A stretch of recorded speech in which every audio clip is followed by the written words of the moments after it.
A very warm welcome back to the channel. In today's recap, we're preparing for the 2024 Farnborough Airshow, which just starts in a matter of days. Boeing has welcomed in a new aircraft order, and lastly, there's focus on Norwegian, which have reported their second quarter results and have a few concerns about the way the industry is moving. Let me begin with the Farnborough Airshow. As this is set to commence in just a couple of days, Boeing has outlined its plans for the week-long events, which actually differ from the typical experience it would offer. Boeing says it's focusing on strengthening the safety and quality of its business, rather than making groundbreaking announcements or introducing flashy new equipment.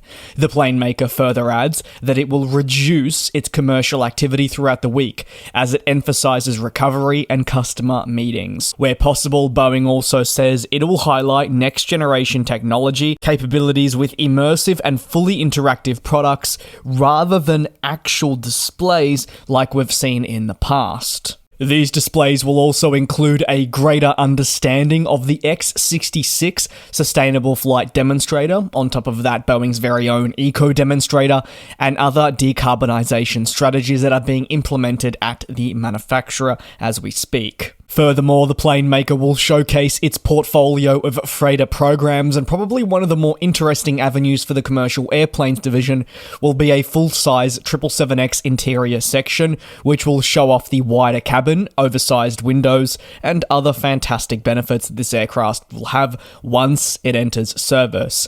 However, as for a very much aircraft presence, the plane maker is not sending its 737 MAX or 777X aircraft to the show like seen at previous significant air shows right around the world, this marking a change from what we're used to.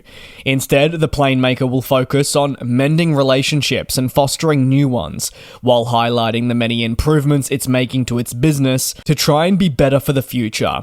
Boeing also plans to hold media briefings during several days of the airshow, during which it will provide relevant updates to divisions such as its commercial aircraft, which I'll add should be very interesting to see unfold. 2024 has been nightmarish for the plane maker, with mounting pressures and continued quality slip-ups damaging the company's integrity further if it was even possible. As a result, production increases have been barred, and instead of attending an airshow filled with exciting announcements, Boeing is approaching it in a completely different manner, and you'd argue they need to.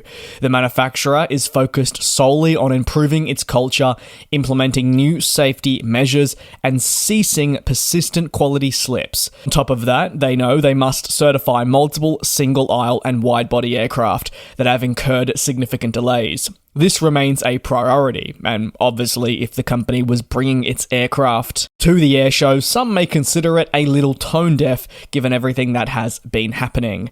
Over to Norwegian, who have held their second quarter earnings call with their CEO, who discussed some of the company's focuses alongside challenges.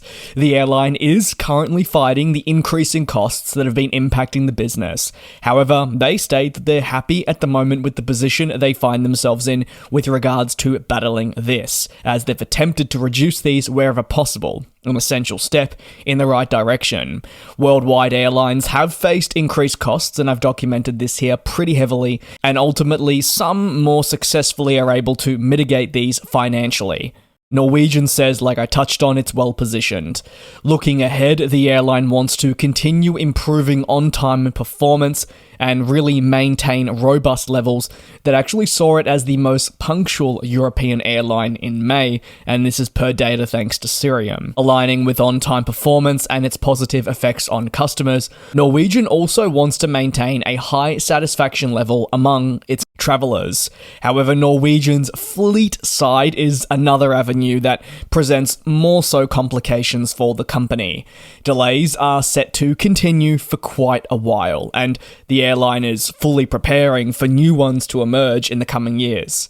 Aircraft deliveries that were expected to arrive in the second quarter didn't. The company therefore faced the cost implications from this, and said it was unable to meet demand where present and forced to adjust capacity to other locations to basically cope. For better words, it wasn't great, the overall ramifications from these delivery delays. 2025 for Norwegian is expected to be much of the same when focusing on that fleet. It does expect further delivery delays, but it says it still should be able to grow its fleet to over 90 units, up from the currently 86 active planes it reports. 2026 is considered to be even bigger when they see redeliveries occur. While Norwegian understands this is subject to change, it'll be an important year to expand its fleet and also work through the leases of other aircraft, whether it will choose to extend these or move them on. While Boeing delays are impacting Norwegian, at least the airline knows this is not an isolated problem, with other European companies feeling something similar. Furthermore, Norwegian has been clear, knowing that Airbus customers are also feeling the heat in a different way, as Pratt & Whitney engine difficulties are grounding single-aisle jets and impacting capacity in a similar fashion. While looking at its second quarter results, Norwegian isn't entirely happy. It says there is much to improve upon. However, it also says it understands that there are complexities present, and the belief is things will improve in the future. On to the final story, and Boeing announced in the last week a new agreement with leading aircraft lessor Aviation Capital Group to purchase more MAX jets. The portfolio's growth will see 35 MAX aircraft added to the backlog as this leasing giant continues to increase its commitment.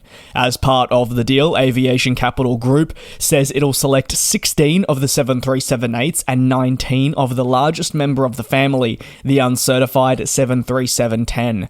Furthermore, the latest deal comes relatively quickly after last year's incremental order for MAX jets was also announced by the group. The newest contract really highlights the company's need to increase its overall commitment so it can provide these jets to its valuable customers. The purchase brings Aviation Capital Group's total order tallied at 82 units as more customers require these jets. Boeing says it's looking forward to working with Aviation Capital Group further in the coming years. The group manages 480 aircraft as of the end of March this year and sees leasing relationships with 90 different airlines in up to 45 countries. Due to its wide array of customers and portfolio of aircraft, it's become one of the world's leading choices for leasing solutions. Founded in 1989, the company focuses on aircraft financing solutions as well. The leasing market has increasingly become more important for airlines that believe they need a short to medium term solution to demand, and this has only been increased thanks to the backlog from Boeing, the source, and their inability to deliver planes sooner because of not just demand, but also their own problems. Thanks to these popular aircraft programs selling out through to the 2030s and therefore delivery slots being scarce, airlines requiring a more immediate capacity solution are forced to look into the leasing market, and while this has proved to be reliable, it isn't immune to its own degree of stress, and now the leasing market is facing additional pressures as more airlines flock to use them as a solution. That is going to conclude today's aviation news recap. If you've got any thoughts, well, you know the best place to leave them is down below in the comments. Thank you very much for your support here on the channel. Take care, be safe, and I'll see you same place, same time tomorrow for your latest industry news. And we'll fly.